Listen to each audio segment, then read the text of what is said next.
জয় জয় গুরু জয় জয় গুরু জয় জয় গুরু জয় গুরু জয় গুরু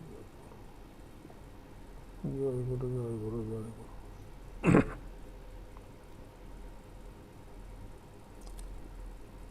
জয় গুরু জয় গুরু জয় গুরু জয় গুরু।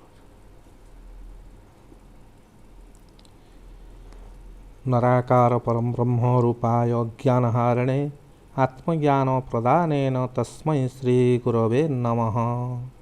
तस्मै श्री गुरवे नमः। हे प्राणप्रिय श्री श्री ठाकुर आपणक श्री चरण तले अनंत कोटि प्रणाम। आपणकर श्री चरण तले अनंत कोटि प्रणाम। समस्त भाई माँ मानक ए दीन सेवकर जय गुरु प्रीतिभरा संभाषण। दीर्घ 1990 मसीह एजावत गर्भरे चापी रखिथिबा किछि गोपन कथा को आपण मानक सम्मुखरे मन खोली कहीदेला परे समस्त भावनार मुक्त हो जावाक आज प्राणप्रियंकर प्रेरणा आसी। एते दिन जाए केउटा ठीक केउटा भूल केबे भी केउठी आलोचना कि काहाकू समालोचना करी नाही। आज श्री श्री ठाकुर इच्छारे जो न्याय विचार राय प्रकाशित है से संबंध में अंतरु अंतर्जामीकर प्रेरणार कहुंती कही रखुछि। यहाकू जेपरी केही स्वार्थर विचार न भावती कहा अंतर रे जदि सामान्यतम कष्ट हुए तेबे क्षमा देवाक हाथ जोड़ी विनीत प्रार्थना करुछि।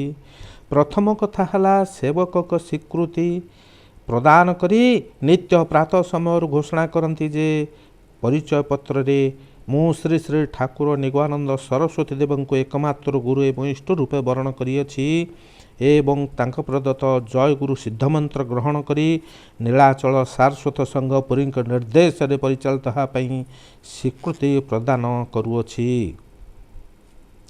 या ही नीलाचल सारस्वत संघ पुरी अधीन समस्त भक्त सभ्य भाई माँ कर दीक्षा शिक्षा और संघर वैशिष्ट्य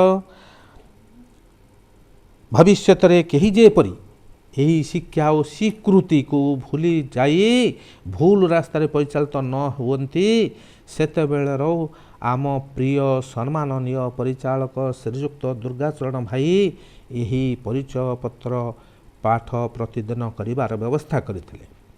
किंतु दुखर कथा सुकपक्षी जेपरी सारा जीवन हरिनाम रटुथिले मध्य असल बेलरे बिराड़ी कामुला बेले हरिनाम भूली जाई के शब्द करे वर्तमान अवस्था से परी। सम्माननीय दुर्गाचरण भाई एकनिष्ठ भाव में श्री श्री ठाकुर भावधारा को जेपरी भाव उत्कल आमको कथार ग्रंथरे उपदेश भाव विनिमय संघरे विभिन्न उत्सव सम्मिलन में बुझे दे गले ताहा चिरकाल आमर अभूला अविस्मरणीय हृदयर अलिबागार रही रहिबो। तेणु से आमर अग्रज तथा भावधारार अग्रदूत प्रिय सम्माननीय भाई थिले अछंती आगक रहिबे। किंतु देखागला पर्वतर निभृत कंदर रे छपी थिबा स्वच्छ भावर झरणा जन्म नहीं नदी होई जेते जेते आगक आगेला सेथिरे धीरे धीरे किछि मैला स्वभावतः मिसिबाकू लागिला। जे पर्यंत स्वच्छ जलराशि विषयुक्त प्रदूषित होई न थाए ताहा पानीय रंधन कार्य कृषि कर्मादि उपयुक्त भाव में विनियोग हेउथाए।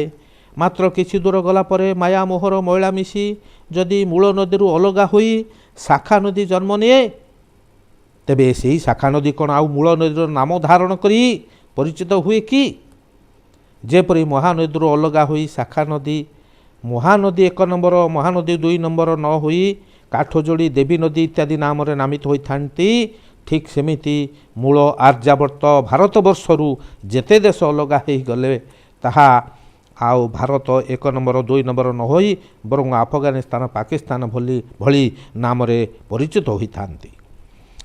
विभिन्न भिन्न हेबार जिदिरे अलगा होई से माने सुखरे चलले कि दुखरे कांदिले ताहा तो दुनिया देखे।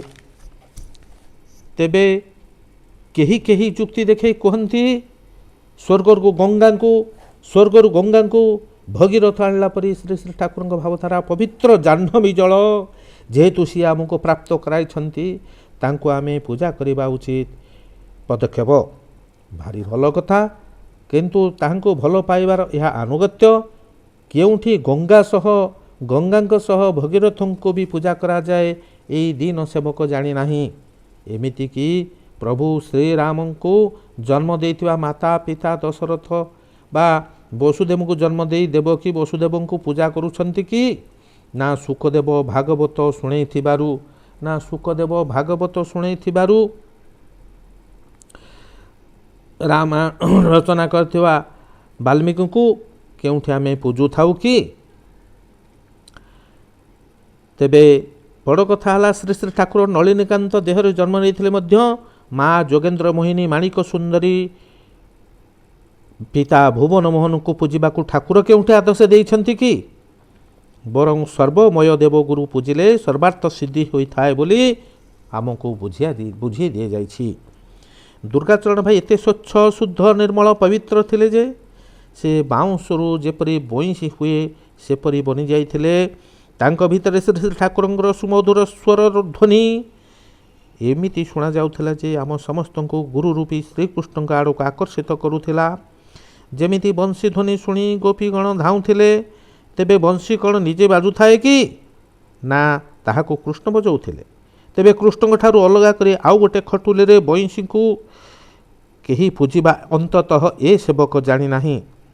ପୁଣି ଅନେକ ସୁନ୍ଦର ତର୍କରେ ଆପଣା ପାଣ୍ଡିତ୍ୟ ପ୍ରଦର୍ଶନ କରି କୁହନ୍ତି, ଯେବେ ପ୍ରଭୁ ଶ୍ରୀରାମଙ୍କ ପାଖରେ ହନୁମାନ ପୂଜା ପାଉଛନ୍ତି, ତେବେ ଭାଇଙ୍କୁ ପୂଜିଲେ ଅସୁବିଧା କେଉଁଠି?